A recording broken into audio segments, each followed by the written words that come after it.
Hi, this is Josh Marshall, and this is the Josh Marshall podcast featuring Kate Riga. We have a special episode of the podcast today. This edition of the podcast is, I believe, it will come out. You're probably listening to this on something like December 30th, maybe December 31st, and this is a totally different version of the podcast than usual. You can see it as sort of like a holiday edition of the podcast, but really it's the Golden Dukes award ceremony. You know, we have had this with this award show called the awards program called the Golden Dukes, I believe, for 17 years. Just before we started the episode, I looked and it said the 16th annual Golden Duke Awards. And I think actually the first was 17 years ago. And we had a little discussion about, like, you know, it is possible despite our, uh, our being on top of all things informational and historical, that we just got that when we put together the page for this year's awards, we just got it wrong. There was one year when the Golden Dukes went on hiatus, somewhat without my permission, and I was very upset about it. So we've been back since then. So we don't really know. We can only say that the first edition of the Golden Dukes was 17 years ago, which is a long time ago. If you're watching the video edition of the Dukes, I'm holding up right now one of three Golden Dukes figurines. It's really, I mean, very few people watch the video version. Um, but I'm holding something up here that is really legit. It's like a little Oscar thing. It has it's admittedly not gold, but it's painted gold and it's metal, and it's like a real thing of Duke Cunningham. We'll get to that in a minute. Who the Golden Dukes is named after. A reader about 10 years ago, I think it might have been 2013. I put out word like, hey, we need to kind of take this, you know, make this all legit and get Golden Dukes figurines. And I put out, like, does anybody? There is always a reader, a TPM reader who's an expert on something, who does something. And I think this was a reader sculptor. I hope they're still a reader. Maybe they're listening to this episode, and he made three figurines. But in any case, this one was like appropriated by my younger son at one point. It was like his toy when he was like a little boy for a while, and then I got it back. One of them, Hunter Walker, tried to give This was during Hunter Walker's first tour at TPM back in 2013. Rob Ford was the winner that year, and we had this idea we were going to send Hunter up to Toronto to give Rob Ford the figurine. And so we did a whole thing where, kind of Hunter going around looking for Rob Ford. Eventually, had to give it to Doug Ford, his brother.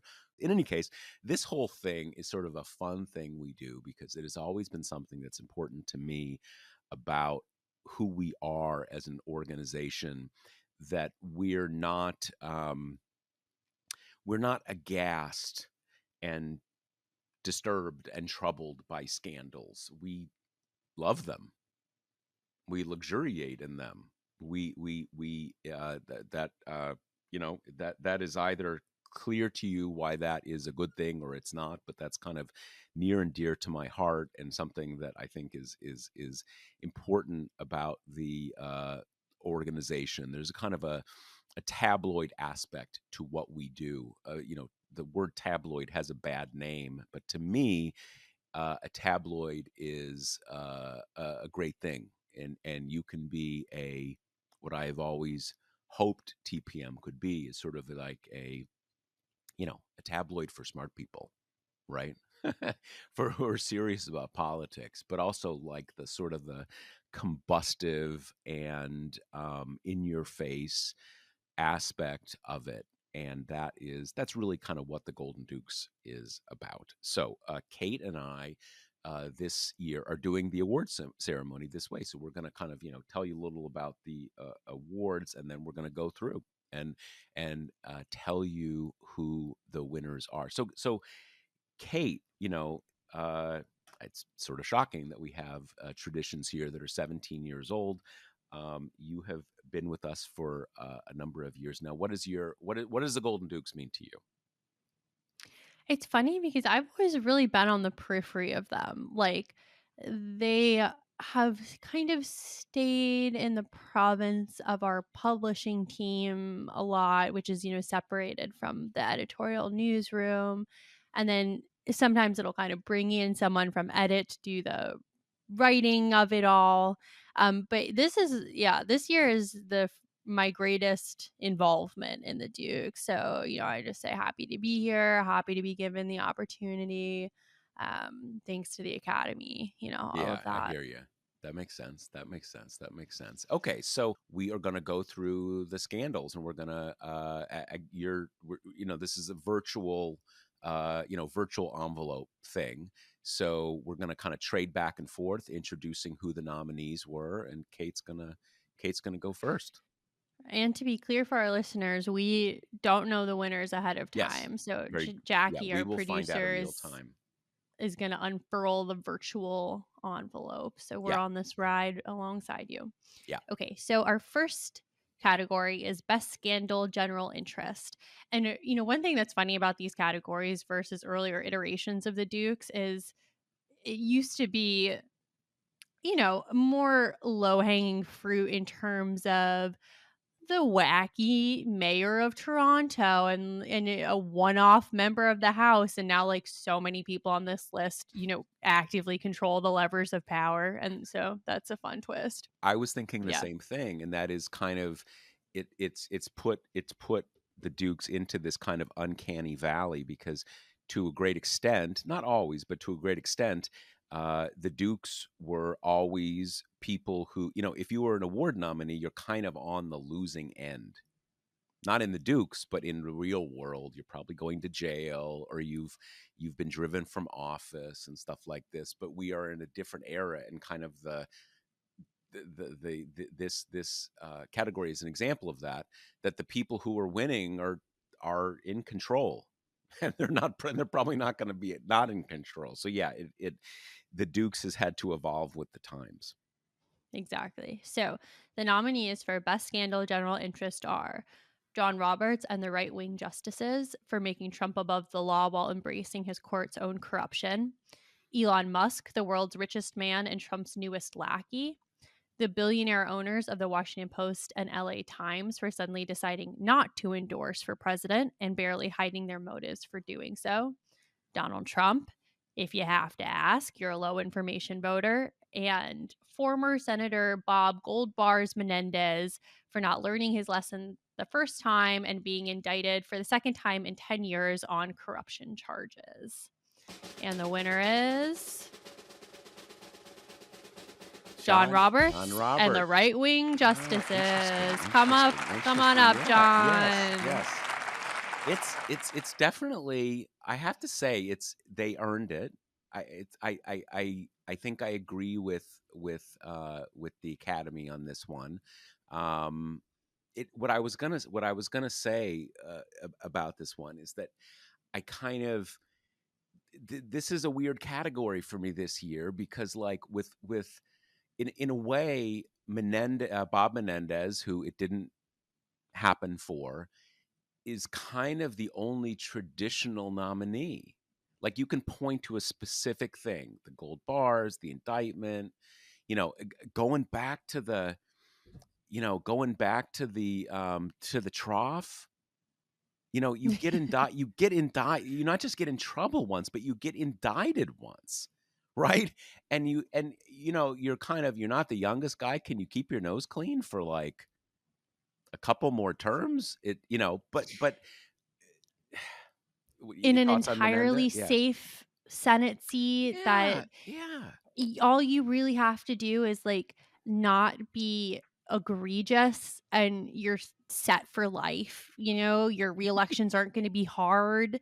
It's baffling to me, but also I'm kind of fascinated by the sense of impunity because obviously almost every high profile man in our politics has this right now, but it's something that I have never in my life felt. Like part of the reason I don't tweet a lot is because I'm so sure that everyone's going to get mad at me. So Right. having that kind of chutzpah, really, I'm trying to break more rules as I get older. And this is, really a kind of a role model in that area. Yeah. Well, don't take him too much as a role model. You've got a long Well, way to just the go, first but time. yeah, The yeah. No, I first hear you. dip. I hear you. Yeah, no, I hear you. I hear you. No, what I was going to say though, the other ones are just sort of like, as you said with Trump. I mean, what are you going to say? Like, Yeah. which thing are you going to say he won it for? You have these people who are. I guess the endorsements is kind of in the traditional Dukes thing, but Roberts, Musk, and Trump are all examples of they run the show, and they are kind of there's not even a discrete thing, right? They're just I don't know. It's just a weird thing. So Roberts, I think Roberts is a good choice here, but it's still non traditional, and yeah, yeah. So I that's mean, the if you want to really take the more traditional scandal lens to this choice, I think the voters might have been thinking particularly the Alito flag scandal, the yeah, Clarence Thomas billionaire stuff. Like, yeah, obviously, they're scandalous kind of writ large in terms of being fairly illegitimate, a lot of them, and all that. But in terms of active old school scandal, they've been dipping their toes in that as well. And it'll totally, be totally. it'll be interesting to see this term. Interesting is like a word for it. You know, I think most people expect well, okay, I think that the chances that Alito steps down is like in the 90th percentile. And Oh, you really do? Okay, I'm interesting, getting this interesting. because do you remember that clip that the woman who's like a journalist activist like went to that event that the justices were at and pretended to be kind of a Right. It conservative starts normie? with a W. I can't. I know who you. Yeah, Yes, Laura I know what you're. Windsor. Yes, Windsor. Right, right, right. And she went up to Alito's wife and did the whole like, I loved that flag thing you did. That was so awesome. And his wife, I thought, made the most telling comment of the exchange that got like very little attention, which she said something like, when we're done doing this, I'm gonna hang, the worst flags you've ever seen kind of thing. And Yeah. the way that she phrased it just really sounded to me like retirement They is can't something they've been wait. Yep. actively discussing. Yep. So, I think he's probably going to retire. I still would put the odds on Thomas retiring too. And the reason why for both of them is they were the biggest practitioners of this kind of being lavished by billionaire stuff. Like, I think Yeah. they have Yeah. a taste for the finer things. I think they like hanging around in these rarefied air old boys clubs where they get to be kind of feted as the big, powerful men that they are. Yep. And they're Yep. both, up to the gills in grievance. So I think part of them will be like, and then I don't get to be yelled at anymore. And I think they're true crusaders for the cause, which is really necessary to have really powerful people give up power. Yep. Um, Yep. and then that leaves for me the biggest question is like, well, what about John Roberts, which age wise, spring chicken, right? He's Yeah. only 69, so very young for the court.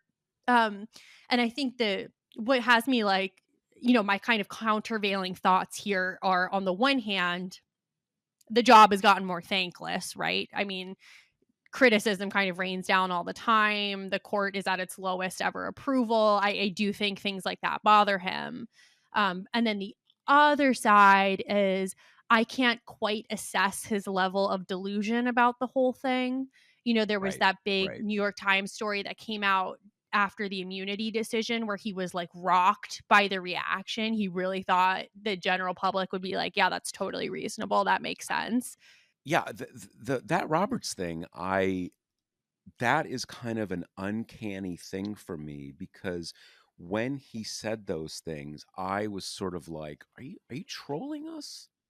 Like, are you like, is like not trolling, but are you saying that as a kind of like a false woundedness? How could you think we didn't think this was legit? This was obviously legit.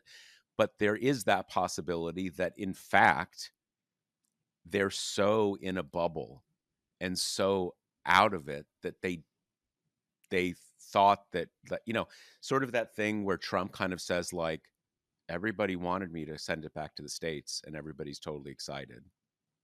and Right. and and you're sort of like with Trump, you know what that is. But with Roberts, maybe he actually thought, who knows? It is weird. It is And weird. it's that level of delusion that I think would keep him on the court for the purpose of, polishing the legacy, like rehabbing the court in people's mind. Cause you need that level of like brain wormage to Right. believe that there's any different outcome for the Roberts court other than it's the one that killed Roe. It's the one that empowered Donald Trump. It was the furthest right conservative court we've seen in decades. Yeah, yeah.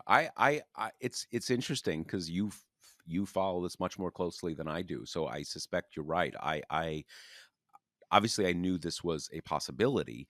I wasn't thinking that uh it might be that, not just possible, but you think it's a high likelihood that, but what you say makes No, I sense. mean, I'm putting Roberts at I don't know about Roberts. No, I no, no, I think don't mean Roberts. I Thomas and mean the Alito fact will. that Oh, yeah, okay. but you're saying that Alito, you're almost sure it'll happen over the next 4 years.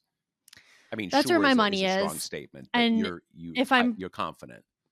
if I'm proven wrong, it's because I still can't fully wrap my brain around these like really old people wanting to do these really hard jobs because I'm not a really old person and I'm already like, whew, when's retirement? I am ready to be Yeah. master of my own day. So Yeah, yeah, no, but I think you're right that there is that grievance factor that those quotes that you mentioned with the wife, like she's like, you just wait to see the flags I have ready. You think yeah. that flag, you're like you're terrified. I don't know. Yeah, I'm sure it's bad. I'm sure it's really bad, whatever you have. But she's ready, and she's so mad Yep.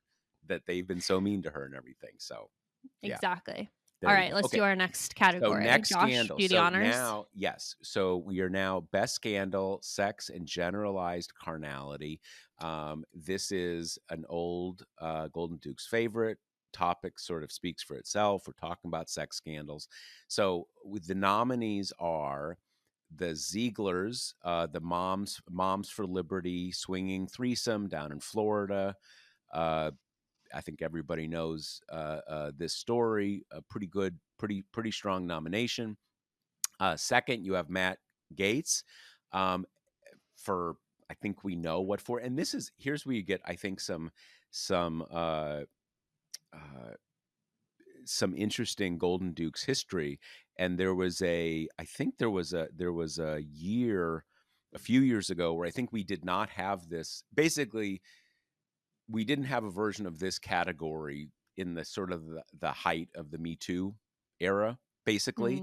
Mm. And some of that was, understandable changing perceptions of things. Gates kind of encapsulates that in the sense that, you know, maybe having sex with minors, that's not totally funny, right? That's not fun. But in any case, Matt Gates as a nominee, you kind of I think he merits it. Then you have Mark Robinson's Black Nazi porn account.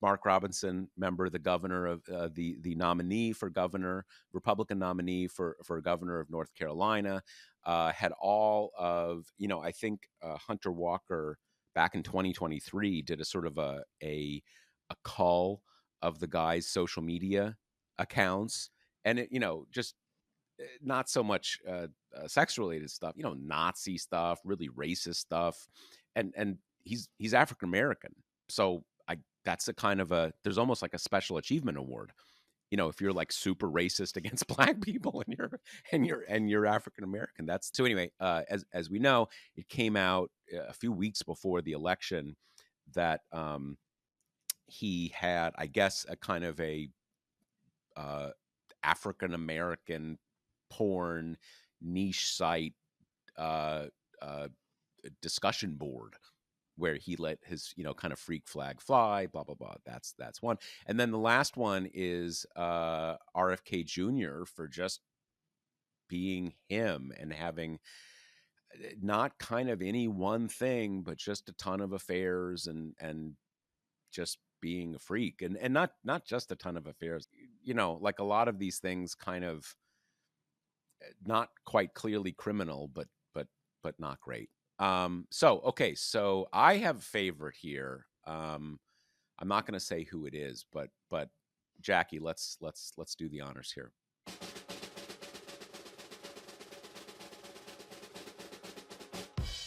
Mm. Matt Matt Gates. Gates. Interesting.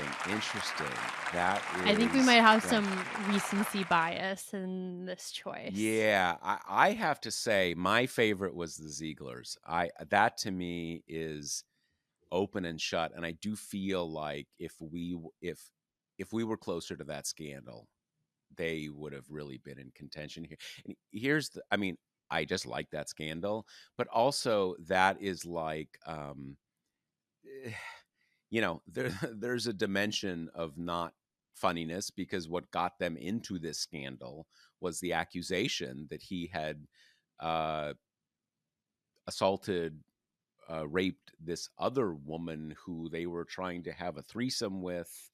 And the police finally decided there wasn't enough evidence for that. But as at least as a general matter, this is closer to the prototypical sex and generalized carnality candidate because, like, hardcore Christian fundamentalist, anti-trans, anti-gay couple, and the woman seems to be really into getting it on with other women, and they're having threesomes. I mean, that's wonderful I stuff. mean, as it was in the beginning is now and ever shall be, right? Yeah, How many yeah, times have we watched this movie yeah, before? yeah, yeah. I But it actually think my didn't come through for preferred them. Yeah, yeah, my winner I think would have probably been Mark Robinson because interesting, using the interesting. same username for everything from the Nude Africa message board to just recently me, You saw that, logging right? on to some yeah, some, like, local government meeting with the same Like very distinct handle. username. Right? It was like it was like a, because he's currently I was going to say vice governor. He's currently lieutenant, Well, outgoing, yeah, vice governor. Outgoing lieutenant governor. I think it was like some, some government meeting. So he logs logs onto the Zoom call with, what is it, mini soldier or something something yeah. something It's like just, that. dude, like, get yourself a password manager and you won't have to keep using the same username on everything. And, like, clearly this man, based on how he left all this stuff on his social media for so long, like, he might not have the best awareness that the Yeah. internet is forever, and, he's Yeah. not just kind of, typing into creed.gov here, but, yeah, but Yeah. I mean, the people have spoken. It's Matt Gaetz. I would say that we have found out that some Republicans on the House Ethics Committee voted in private to release the report. So we are going to see the nitty gritty of it all. Yeah. Gates responded with a very long statement about, you know what? Look, when I was in my 30s, I played hard. I worked hard. Did I pay women all the freaking time, man? Who doesn't? Which is like, no, I think most of us probably don't pay romantic partners like permanent or perspective. I think that's pretty weird. I only saw I didn't see the whole, haven't seen the whole statement yet, but I saw some journalist had quoted a little part of it, and I think what his word was sent funds. Sent funds. That's because it makes it professional. Yeah.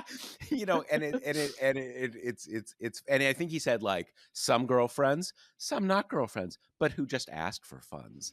And there's there's an aspect to this that is gets at something that has always been the most interesting part of Trumpism to me. Because Trumpism, MAGA, the male version of it, which is, let's be honest, the whole thing, basically, although I know there are some women who are kind of into it, it is, and this gets into the whole, kind of incel adjacency and stuff like this. And a huge part of MAGA is kind of like, you know, bitches these days make it really hard to date. They don't like dating, and I have a hard time getting a date.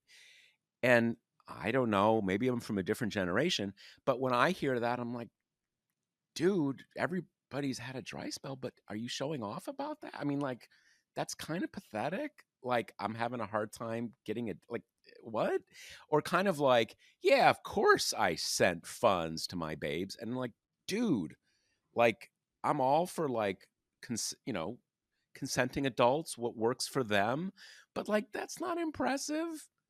Like a guy. I mean, again, maybe I'm Gen X, and older Gen. You're supposed to aspire to have sex with women who want to have sex with you. I don't know. This is old school, right? It's just it's. But you know what I mean? Back up a little here. It's it's weird because he's not the Yeah. only person in the MAGA world who talks like this, and that's just strange.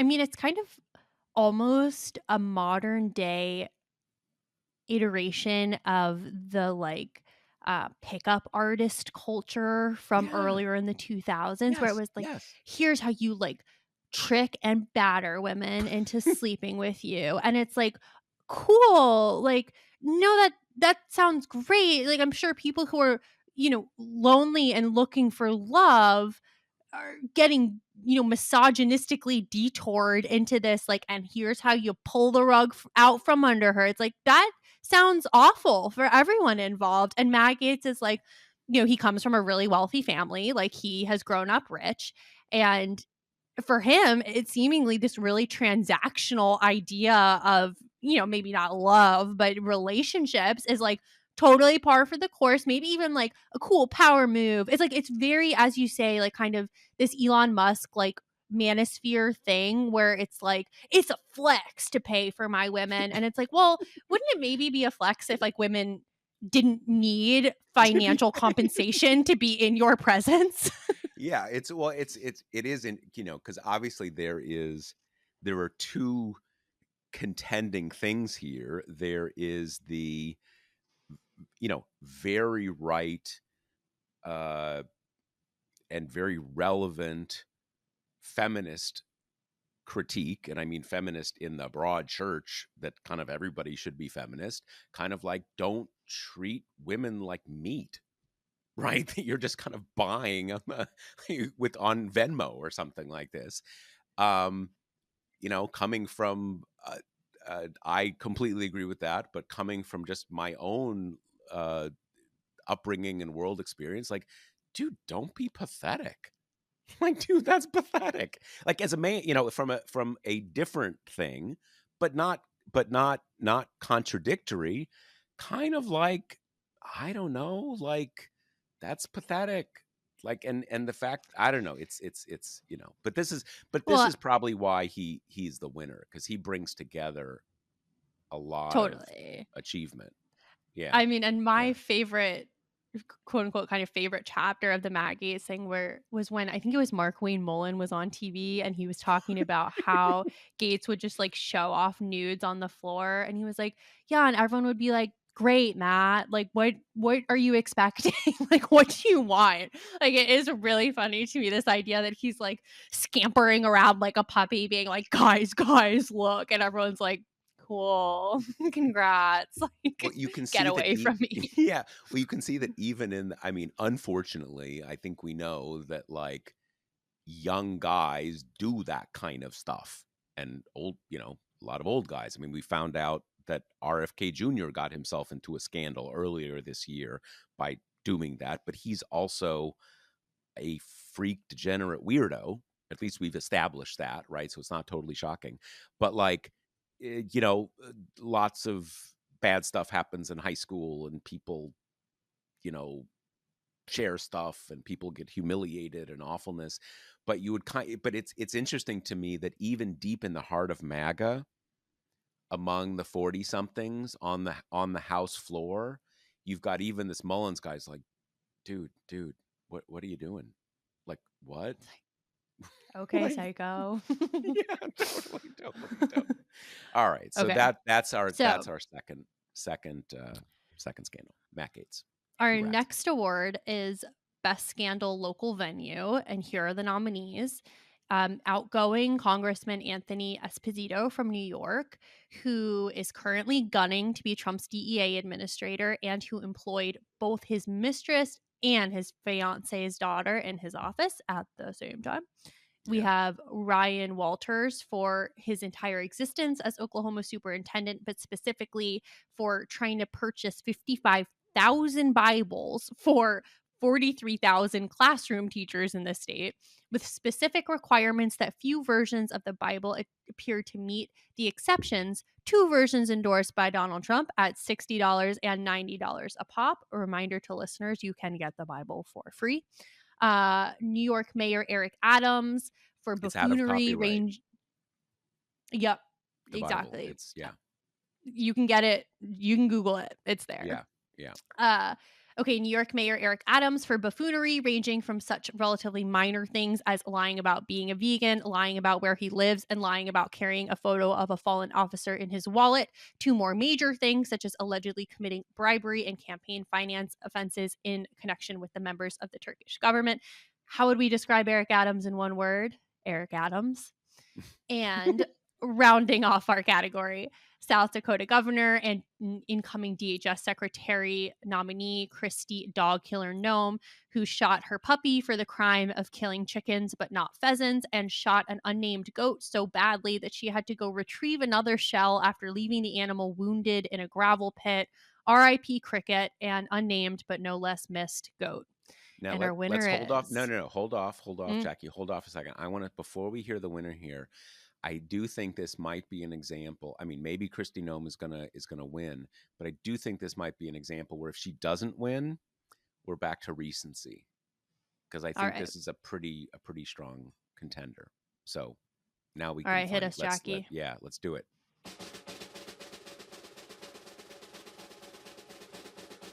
Christy Oh, interesting. You Gnome. know what? I'm vindicated, because despite the recency issue, it's so strong that she won.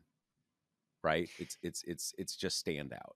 It's It's standout. funny because I kind of thought Eric Adams might take this one because he's got history and recency bias. There are so many disparate scandals. Yeah, yeah, Um, but I mean, Kristi Noem, I think, deserves it for outing herself is always like a really interesting piece of this. Like the only reason we know this happened is because she wrote about it in her book. hmm My actual personal favorite part of this passage where she like murdered all these animals on the same day is that there was a team of construction workers nearby who could see and were like apparently looking over with like horrified looks on their faces while she was doing that, which I kind of enjoy because the whole framing of this anecdote is supposed to be I'm South Dakota tough, like I don't yeah. fuck around, I take care of what needs to be taken care of. And then you've got these like assuming kind of hard, rough and tumble South Dakota construction dudes who are like, what the fuck is going And also, like, on? crying, a poor cricket. I know, poor You know, th- cricket. I think there's a Matt Gates tie in here because I think what we see, and you alluded to this, that when she did this, as you say, she thought it was a flex. She's Hmm. like, I'm a badass. I'm not, I get, I get what needs to get done. And what made this a scandal and may have cost her the vice presidency, not just the nomination, since Trump won the election, was that immediately, even in the hardcore world of Trumpism, everybody's like, "Oh, that's so wrong. That's so terrible." And everybody's like doing little, like, they have, like, roadside memorials where people have candles and flowers. You see these things for cricket, the dog like popping up everywhere and stuff. So it was it's similar. The Gates tie-in to me is similar to McMullins, McWayne, or whatever that guy's name is, where Gates thinks it's a flex, but they're like, dude, get your stuff under control. And she got a similar reaction. Right. And the other part of this, her self told story that I just love is that she took this goat that she wanted to kill, put it in a pit, like shoot fish in a barrel, literally. And it's such a bad shot that she couldn't kill it in one. She had to leave it like writhing and bleeding out while she went to get another shell. I'm like, if this is a story you're going to tell, kind of portraying yourself as like this badass Be a MAGA real woman, farmer. like, Yeah. you packing heat. It's like your aim is so bad that from like 2 feet away you can't kill it cleanly, and that's supposed to be impressive to people. Maybe just edit that part, you Yeah, know? totally. Well, I mean, not that I know a huge amount about this, but when people kill livestock like that, you it sounds horrible, but you shoot the animal right in the head because that is instant. There's no suffering. It's gruesome. But yeah, what was she kind of like? Just you get a sense she was like sitting in a chaise lounge from across the gravel Exactly. pit and just like, and And missed they're or like, something like that. God damn it, hitches up her Yeah, jeans and goes and walks. Yeah. So exactly, you're exactly. totally right. I did the piece of this that is she knocked herself from vice president down to, she gets confirmed DHS. That's quite a way to fall by Yeah. just hoisting your own petard, That's Yep. one that makes you think. Yeah, yeah. No, this was an interesting one. It shows you that I mean, I will say one thing about about Eric Adams. It occurred to me he's really gunning for a Trump pardon. And Mhm. I think, and this is something I think is going to be a pretty big story for us at TPM. Our main offices are in New York. We're mostly a New York organization, but we're not focused on New York politics. We're national, blah blah blah blah. But he needs a pardon. He's he's pretty guilty on this stuff, and excuse me, you can see where I think New York City is going to get pretty Trumpy over the next year because you know how you get a Trump pardon. And again, he needs a pardon. He really needs a pardon. He's really guilty. And, you could see this playing out. There's going, depending on how the, mass deportation or semi mass deportation thing works out, and I'm saying this very seriously, you can see where Trump is really going to want the idea to have a hand in New York City, right? To have a cooperative mayor if they're going to send ICE in or send immigration people in to round up stuff. So this is, I think, going to be a real story because, again, not joking, the dude really needs a pardon. So yeah, I also would just like to, tip my hat to Eric Adams for introducing into my lexicon what's one word to describe New York. New York. That I mean, he broke the mold with that one. So yeah, thanks, it's Mr. good Meyer. stuff. It's good stuff. Okay, so now back to me. We have our next category, which is meritorious achievement in the crazy. This is a I think this is a category that goes way back. It may go back to the very beginning. I can't remember. The crazy, that usage is kind of an early Obama era, I think. Origin. I'm not sure exactly. So in any case, I'm not sure it goes back to the very beginning, but it's one of long standing. The nominees are Robert F. Kennedy Jr. for killing wildlife. The sort of the standout thing was, did he run over the bear or he just found it as roadkill and then did this kind of, Found it. yeah, Hmm. okay, found it and then kind of staged a crime in Central Park and Tried to pin it on cyclists. yeah, well, okay, so some people are more sensitive than others about the cycling lifestyle, but Hmm. it's kind of a weird thing because it's the for better or worse, there's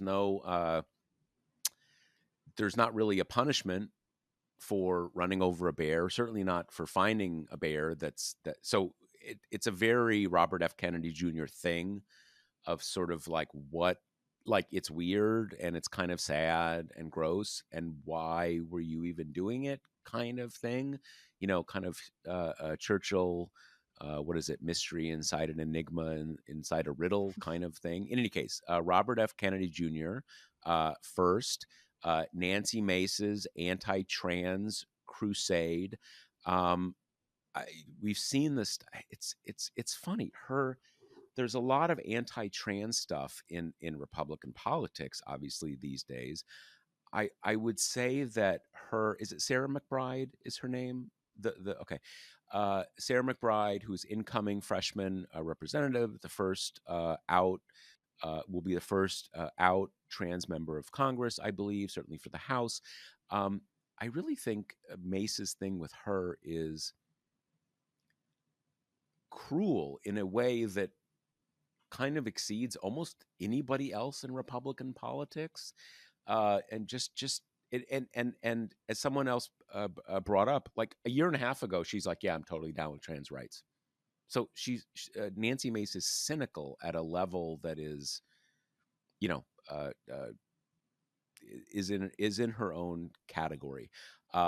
Next, Rudy Giuliani, I guess, kind of for his, it's almost like lifetime achievement, but his hilarious and merited fall from grace in this, amazing and righteous lawsuit. The two election workers from Georgia brought against him, and basically have now own all of his stuff, which is amazing. And finally, Russell Voigt, achievement in wanting to take over and destroy the federal government from within and sort of rebrand the country as a Christian nationalist state. So those are the nominees. And let's go to wait. Okay, wait. You have a guess? What do you think? Or who do you want? Mm, I think it'll be RFK. Yeah, that is a very strong. I think it'll be RFK. I could see it being Nancy Mace. She kind of deserves it. Um, but let's open the envelope.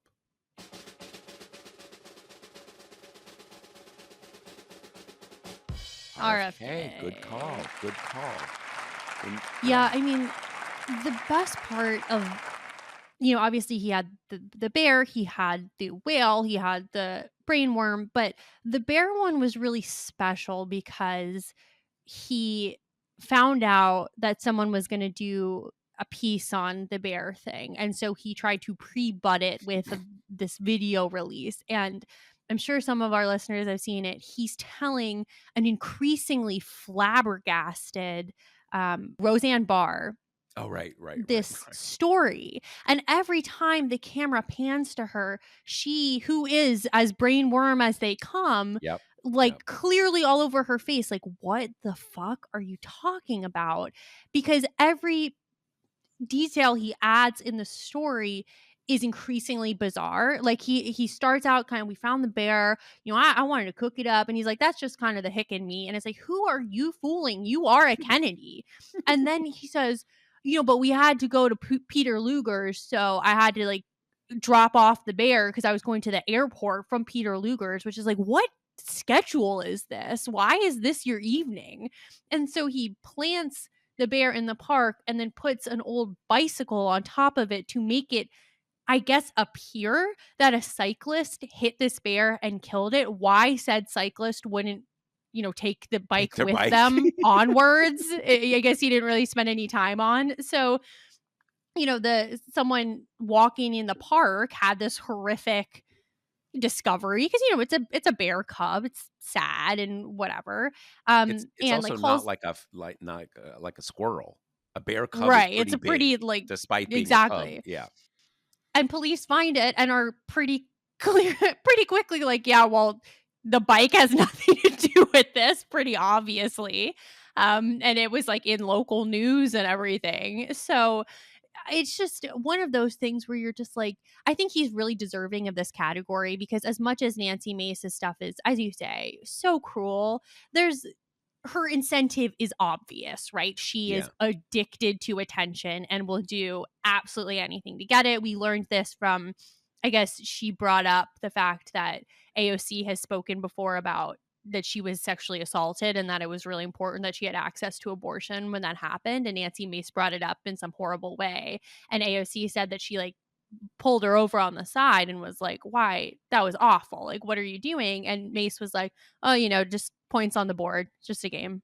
So we at least kind of know her underlying motivation to this, whereas Mhm. RFK's is just like, it makes the brainworm thing make a lot of sense because you're like, that's crazy on so many different levels. There are so many things with him, and you hit on exactly the right point, and it captures what must have been going on in Roseanne's head, because I think all of us realize, like, were you did you ritually sacrifice the bear, and then you tried to create a crime scene for the ritual sacrifice in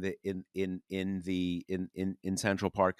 But there these kind of things where, Roseanne would be totally down with anything weird and anything wrong and anything, right? She's Roseanne Barr. But you have this kind of like, you could imagine Roseanne Barr saying, "Bobby, I'm down for the weirdest shit you want to do, dude. But like, why? Like, that's always the thing with almost always the thing with Kennedy. Kind of like, I'm not even. What is that meme? Like, I'm not even mad. Like, I'm not even outraged. I'm confused. Like, what Yeah. happened here? Like, what are you fuck you talking about? Right? He's just that weird. So anyway, Yep. all right. So big All right, win, our big win. future Yes, HHS secretary. yes. Okay, so our next category is I'm going to Trump's cabinet and I'm bringing. So this is the various nominees and what they will bring with them to the job should they be confirmed. So Education Secretary nominee Linda McMahon is bringing a folding chair for detention. Nothing says disciplinary innovation like a steel chair in the classroom. Defense Strong Secretary, 1950s vibe.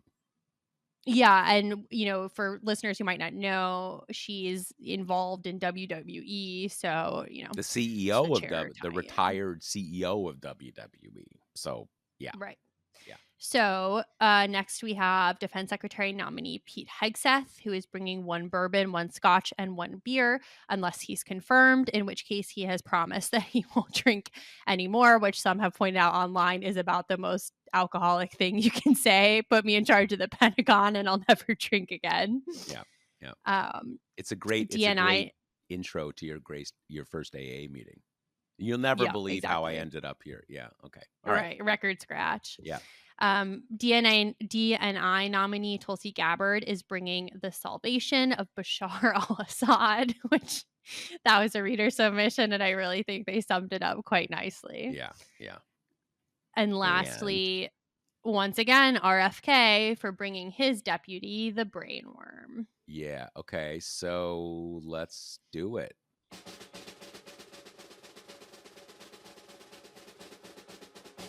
Ah, Pete Hegseth. Yeah. I I don't think McMahon, she's been a that's not yeah, not a strong nominee. Like I think Hegseth is probably, I think that makes sense. I guess I could see, yeah, RFK, you could, not RFK Jr. could kind of get any of these. So I guess that makes sense. I I guess that mean, makes you sense. got some recency bias working in Hegseth's favor, Yeah. I think, Yeah. but also, I mean, it's objectively really funny that he's like going around Congress and they're asking him about like his drinking habits. You know, we haven't kind of seen this since Brett Kavanaugh was before the Senate Judiciary Committee and he did his Right. whole, yeah, I like beer. So what? I have a beer every now and then. Yeah, I black out sometimes. What's the problem? You know, it's nice to have that like in the discourse again. Yeah. Yeah. Yeah. Yeah. Okay. So Pete Hegseth. All right. So now we have, now is this the last Our last and category? final Okay. category. Last and final category. Okay. Best scandal worldwide wingnuttery. So basically, this is the international category.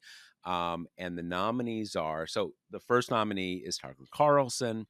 But as we know, he's been spending a lot of time in Russia, a lot of time in Hungary. So he's kind of getting in, he's playing to the, the international right wing populist, white nationalist movement. Uh, Sort of a dark horse, I think, in a way for the category. The next one, I'm likely mispronouncing the name, even though the name in writing is one I've been seeing a lot of recently. Yoon Suk Yeol, who is, I guess, the uh, recently impeached and removed from office president of South Korea, Republic of Korea. Uh, for a kind of for trying to declare martial law kind of out of the blue when no one, it's funny that people, you have coups, you have martial law, you have all sorts of things. But what was so weird about this is that there was you could even call it a political crisis in South Korea. But this was kind of, I don't even know how to describe it. You think you're in sort of like a budget standoff, and suddenly one guy's calling in the generals or something, like just so out of. I mean, was so surprising to everybody. And so anyway, so we've seen that. That is one of the nominees. Next is Javier Milei. I think I'm pronouncing it right. The president of Argentina. Um, a kind of a very Trump-like figure, even down to the hair. Um, I think he was nominated specifically because this thing about, like, carrying around a chainsaw for, like, all the things he's going to cut or something like that. I believe I saw that in when I was looking at the write up of the Golden Dukes this year. Next up is Princess Gloria von Thurn und Taxis, who, now I actually I did know what she I forgot. Oh, Alito. Right. Okay, so this is an Alito thing. She's in addition to having a fancy a German fake nobility name, she's also a little bummed out about abortion. So, that's her thing. And finally, Jair Bolsonaro, who former president, kind of did a low energy January 6th himself when he was leaving power. He's now been indicted. So Must be I, cool. yeah, Brazil got their act together a little better. Well, I guess it's fair. I mean, Trump was indicted. He hasn't been. But Good he point. hasn't Good been. point. Yeah. So we still can hold our heads I don't know. semi If high. Bolsonaro is elected to a second term, then we're Then on we'll the know same where. page. Yeah. I No. think they're still better than us right now. Yeah. They would have to. They would have to do. They'd have to do work to catch up. So okay. So Hmm. let's do it. What do we got?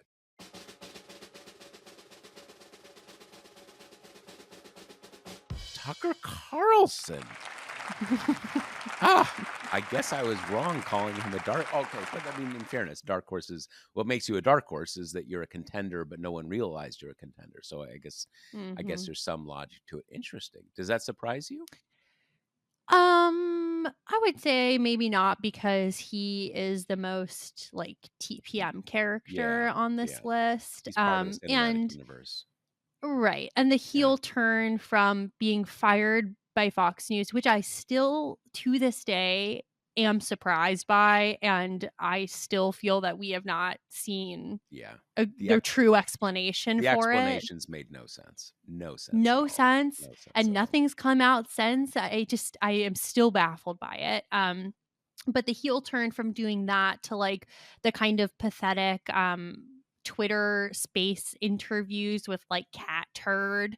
I'll never forget. He's like wearing jeans and flip-flops and talking to this like old man in a cowboy hat. And I was just like, wow, I mean, how far he's fallen. And then the additional heel turn from that, where he's become kind of a Russian stooge and, goes to grocery stores in Moscow and is like, can we imagine what it would be like to have a grocery store and, interviewed Putin and try to kind of do symbiosis with him in on the right wing talking points he wanted to do. And then Putin kept talking about this, kind of ginned up all history of Russia and Ukraine and talking about these old Russian greats. And Carlson is like, huh, yeah, but Joe Biden stole the election, right? Like sweatily trying to get it back on track. So, it's been an interesting couple years for our boy Tucker. Well, and the thing is too is that you talk about that heel turn, but the Tucker Carlson that most people today know, that was his first heel turn. Because when Right. Tucker Carlson started off back in the 90s, um, he there were two things about him. His shtick was he's a conservative. He believes these things, but he also does real journalism. He was basically a magazine writer to start with. He did kind of glossy magazine pieces. That was his thing. Um, but it's all with a wink. He knows these guys are crazy. He wants his tax cuts. He's not crazy about the gay people, but like he knows it's kind of all a show. That was the first iteration of Tucker Carlson. And then interestingly, when he launched the Daily Caller, like there's what the Daily Caller turned out to be. But when he launched it, he did this speech. I think it was at CPAC, where he said basically, "Look, all of us conservatives complain how no one takes conservative journalism seriously. It's because we don't do real journalism. Yes, the mainstream journalism has liberal bias, but they actually do reporting, and that's why it's taken seriously. And so I want to do this thing with the Daily Caller where it's going to be conservative, but we're going to do real journalism. And we need to, as conservatives, understand that there's a reason why no one takes us seriously. And I'm going to do this." And then obviously it turned out to be the Daily Caller. So Tucker Carlson's arc over 25 or 30 years in the public eye in national politics in DC has been a series of sort of like cascading heel turns, right? I mean, he originally wanted to be that kind of Buckley kind of figure who is a kind of a thinker in the conservative world, but hangs out with the sort of the elite, the smart set, the people who don't believe in black helicopters and you know uh, all the nonsense and that kind of stuff. So he's come a long way. He's come a long way. I mean, he's definitely Macian in terms of his fungibility in service of, relevance and fame, which I think, you know, could be an explanation. But then you see the video of him talking about, did you see this? That he got I know what you're attacked by talking. Yep, demons in I his was sleep. just gonna bring that up. And I was just that gonna was the bring that first up. moment where I was like, huh? Yeah, no, Like, maybe this isn't just looking for the next gig. yeah, no, I was literally when you were saying, I was thinking the exact same thing. Like when I saw that, like I, I saw that, and and for people who haven't seen this thing, he talks about waking up at night in what might have been a dream, something is grabbing him, but then he gets up in the morning and he's covered with blood and there are sort of like, demon claw marks on his chest and everything. And then he, talks to one of his, evangelical friends. He's like, is it possible I was, attacked by a demon? And his evangelical friend says, yeah, demons are real, dude. It happens to a lot of us. And then he started kind of really kind of digging into the Bible. And when I saw this, I was sort of like, dude, what the fuck? Like, what the fuck are you talking about? Because um I don't know. That's like, it's one thing to kind of be doing this kind of, I don't know, Viktor Orban election was stolen, but you're talking about like, I don't know, like a kind of like a wombat demon attacked you at night, and that's like, to say that, I think you kind of have to believe that, because if you don't believe that, if you're in the world of people who are skeptical, that and I'm not, look, you can be a committed believer and believe things that are treated skeptically in, there's certain aspects of traditional religiosity that are treated, skeptically in some aspects of elite culture. But like a physical demon attacking you at night, that's out there. I don't think, you can believe in evil and the devil, but this is like a kind of like a muskrat demon, or it's weird. And I think you have to kind of, I think you have to be in the believing in demons world to say that, and not feel a little stupid saying it, kind of. That was my sense. Yeah. I mean, not to like armchair psychoanalyze right now, but this is a guy who did kind of go from the top of the world, like probably the most important anchor on Fox News, which Yep. is probably the most important news network in our politics, Yep. and Yep. abruptly got the boot and had to kind of try to put the pieces back together.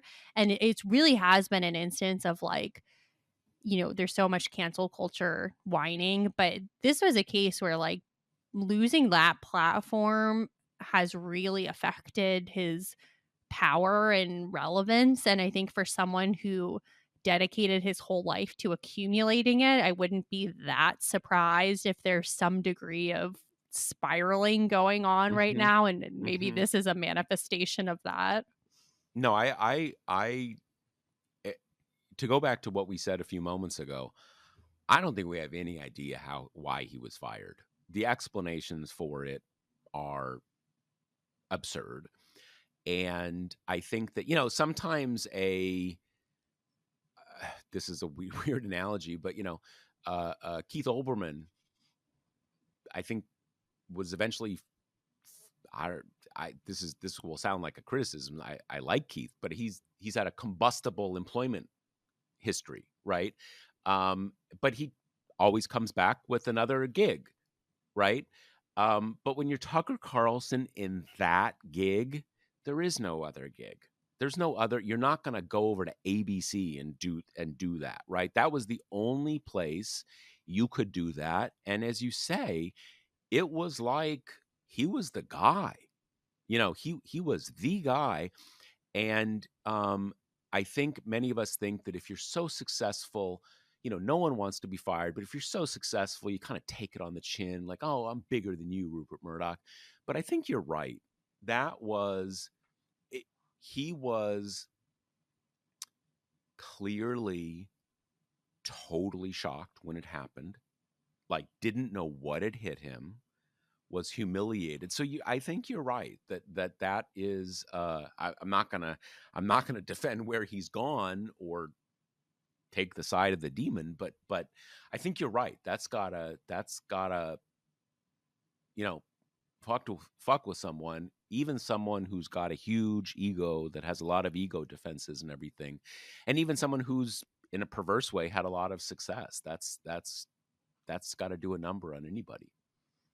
Well, for his pain, we offer him this Yeah, golden duke, and yeah. I'm This sure is that'll help. this is the this is I think this could be the first step in a road to ego recovery and Yep. yeah, getting out of the demon world. Okay. Yep. So for our video people again, let's have a little moment here. You can see I'm holding For this is our doing audio people, it's yeah. just kind of like a little golden dude Yeah, it's on a a little golden pedestal. dude. And let's remember, it's Duke Cunningham, who was a 2005 era scandal, very old school bribery, using the secrecy of the intelligence and national security world to just be brazenly corrupt. And lobbyists, like, you want a program, you could do that with $10,000 or maybe this antique chest of drawers I've been looking at. He had literally what the prosecutors called a bribe menu. Here's It's what like a I'm wedding registry. totally, totally, totally. It's like the not.com for Yep. procurement scandals. That was a big scandal, and I think he got paroled. I think he may have been uh, um, pardoned by Trump eventually, like one of Oh, these things where he'd already done his time, but whatever. what nice I symmetry there. Yeah, it kind of brings everything. It brings the Golden Dukes full circle. So anyway, Duke Cunningham again. This is as you see the actual Duke Cunningham thing. So yeah, that is the 17th annual Golden Duke Awards. People, that was fun. I think Kate and I That were was good. talking before the episode. We were like, "Is this going to take like 9 minutes?" Right? Like, are we going to need to fill up time? But I feel like we weren't feeling like, I don't know about you, but I wasn't feeling like we needed to fill up time. We were just kind of running with it. And it ended up I being like mean, almost exactly the length of a normal episode. I think we often underestimate our ability to yap. Yeah. So, Yeah. No, it's true. It's true. We can just talk and talk and talk. And you know what? We are so appreciative to you people. It's a very Trump way of talking. To you people who listen to us, who make it possible for us to sit and just talk and talk and talk and listen to ourselves talk and to feel like we are doing something socially redeeming because there are people who want to listen to us. But seriously, well, I seriously mean that. Thank you for being our audience. We really appreciate it. Even though it's not a normal episode, this is the last one of 2024. You're probably listening to this on the 30th or maybe New Year's Eve, maybe, something like that. It's been a long year. And it's been a tough year for people who care about politics and who don't like Donald Trump, right? And we know it's been a tough year, and there's always another year. That's how I'm looking at it. And but again, what I said, both for the podcast and for everything we do at TPM, our audience makes it possible. and we just appreciate the hell out of all of you. I have a certain relationship with this enterprise and with you, our audience, but I think I think some version of that is really shared by our whole team. So we just want to say that. Kate, do you have any thoughts you want to end up on? Yeah, I just want to echo you in terms of it's been tough, you know. It's one of the toughest periods we've had in a few years, and I think things can feel very bleak and very hopeless. And for me, it's been really nice to have the pod community as a place to, commiserate and bat around ideas and get the sense that, people are down but not out. This too shall pass. Republicans in Congress are already imploding. It's just, it's a good place to kind of get your chin up. The new year's Yeah. coming. We have no idea what things are going to look like, but it's nice to know that, we'll all be together for whatever comes. Yeah, absolutely. All right. Well, I think that is all we have for this episode and all we have for the year. So anything else? I think we're all set. No, All all right. set. See you We'll guys next time. talk to you next year. The Josh Marshall podcast is hosted by me, TPM reporter Kate Riga, and TPM founder, editor-in-chief Josh Marshall. The show is produced by Jackie Wilhelm. Thanks to Why Not Jansfeld for our podcast theme song, and thanks to all our TPM members who make this possible. Rate and review us on Apple Podcasts, and subscribe wherever you listen.